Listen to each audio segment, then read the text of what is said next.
आखिर क्या हुआ जब अचानक से धरती फाड़कर बाहर निकले रावण के भाई विभीषण जी। जी हाँ दोस्तों, यह घटना अयोध्या नगरी की है जो हाल फिलहाल ही हुई है।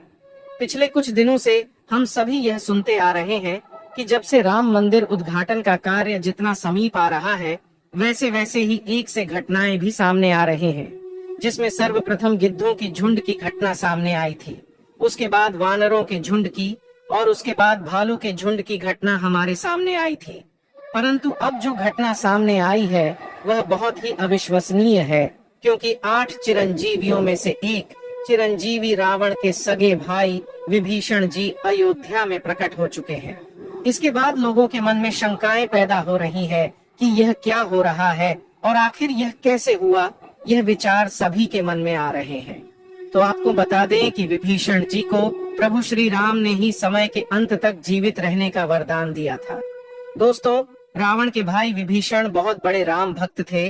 जिस प्रकार से हनुमान जी, जामवंत जी, सुग्रीव और अन्य बहुत से लोग जो राम जी के बहुत बड़े भक्त थे, उनमें से एक है विभीषण। विभीषण जी जिन्होंने प्रभु श्री राम की मदद की थी रावण की मृत्यु करने में, क्योंकि एकमात्र विभीषण जी ही यह जानते थे कि रावण की नाभि में अमृत है, और वही एकमात्र सबूत थे जिन्हें यह पता था कि वह अमृत सिर्फ और सिर्फ रावण की नाभि में है, और रावण सिर्फ वही वार करने से मरेगा। अगर विभीषण जी उस वक्त श्री राम का साथ नहीं देते तो हो सकता था आज रामायण का इतिहास कुछ और होता। दोस्तों, महर्षि विश्रवा को असुर कन्या कैकसी के संयोग से 3 पुत्र हुए, जो कि रावण, कुंभकर्ण और विभीषण थे। विभीषण विश्रवा के सबसे छोटे पुत्र थे। विभीषण बचपन से ही धर्मपरायण और भगवान का भक्त था। विभीषण की पत्नी का नाम सरमा और उसकी बेटी का नाम त्रिजटा था। एक बार तीनों भाइयों ने बहुत दिनों तक कठोर तपस्या करके ब्रह्मा जी को प्रसन्न कर लिया। ब्रह्मा ने प्रकट होकर तीनों से वर मांगने के लिए कहा। रावण ने अपने महत्वाकांक्षी स्वभाव के अनुसार ब्रह्मा जी से त्रैलोक के विजयी होने का वरदान मांगा। कुंभकर्ण ने इंद्रासन की जगह गलती से निंद्रासन मांग लिया, इसलिए वह वर्ष में बस 1 दिन के लिए ही जागता था। अंत में विभीषण ने उनसे भगवत भक्ति की याचना की।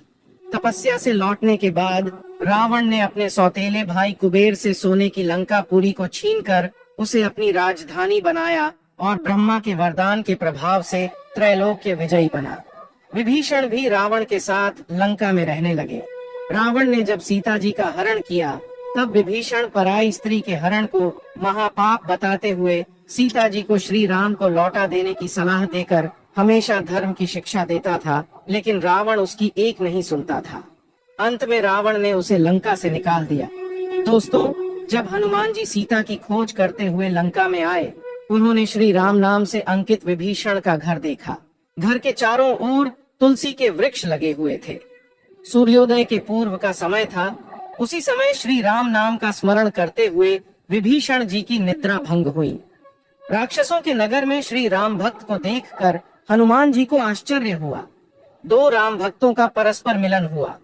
हनुमान जी ने उनसे पता पूछकर अशोक वाटिका में माता सीता का दर्शन किया। जब हनुमान जी लंका का दहन कर रहे थे, तब उन्होंने अशोक वाटिका को इसलिए नहीं जलाया क्योंकि वहां सीता जी को रखा गया था। दूसरी ओर उन्होंने विभीषण का भवन इसलिए नहीं जलाया क्योंकि विभीषण के भवन के द्वार पर तुलसी का पौधा लगा था। भगवान विष्णु का पावन चिन्ह शंख, चक्र और गदा भी बना हुआ था। सबसे सुखद तो यह कि उनके घर के ऊपर राम नाम अंकित था। यह देखकर हनुमान जी ने उनके भवन और मंदिर को नहीं जलाया। रावण के निकाले जाने के बाद विभीषण के पास और कोई चारा नहीं था। वे प्रभु श्री राम की शरण में चले गए। वे चाहते थे कि निर्दोष लंकावासी न मारे जाएं और लंका में न्याय का राज्य स्थापित हो।